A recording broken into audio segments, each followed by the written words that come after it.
মা, কি অবস্থা? ভালো? শরীরটা ঠিক আছে? বাবার শরীরটা ঠিক আছে?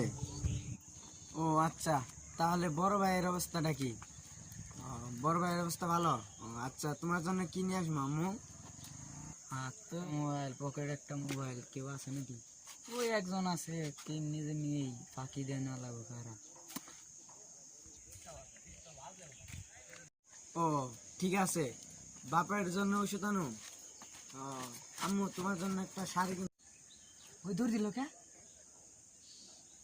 আরে এর পকেটে না দুইটা মোবাইল দেখলাম, মানে একটা, তার মানে ওই কি নিয়ে গেল?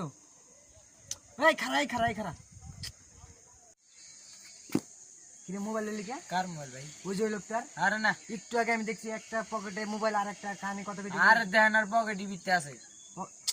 আমি হপাই দেখলাম তুই দৌড় দে। আরে মুতে দৌড় ফিরে যাই, দৌড় দিছি। দিই তুই বাইর কর, দিহি বাইর কর। ও ভাই আইএমবি ভাই, বাইর কর, বাইর কর। দেখছস আমি কিন্তু যা দেখি ক্লিয়ার দেখি। ভাই বাসায় মা অসুস্থ ভাই, টাকা লাগবে বেশি। টাকা লাগবো? হ্যাঁ ভাই। আর তুই এই কাজ করস কে? ভাই আর বাধ্য হয়ে করছি ভাই। টাকা লাগবো, মায়া অসুস্থ ভাই।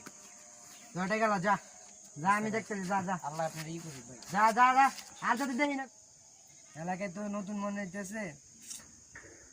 আপনার মোবাইলে পকেটে যে একটা মোবাইল দেখলাম, মোবাইল চেক করে আছে না? হ্যাঁ ভাই, আমার মোবাইল আছে তো পকেটে। আরে আমি বলতেছি আরেকবার চেক করেন না, আছে কি নাই। এ না ভাই, মোবাইল নিল কে? আমার পকেটে তো একটা বাটন মোবাইল আছে, নীল কালার। নীল কালার? এটা কি? হ্যাঁ ভাই, এটা আপনার কাছে কেন?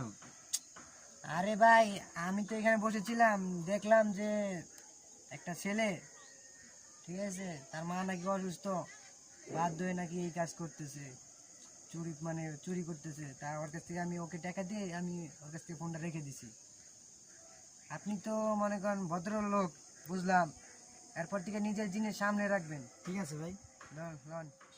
আসসালামু আলাইকুম।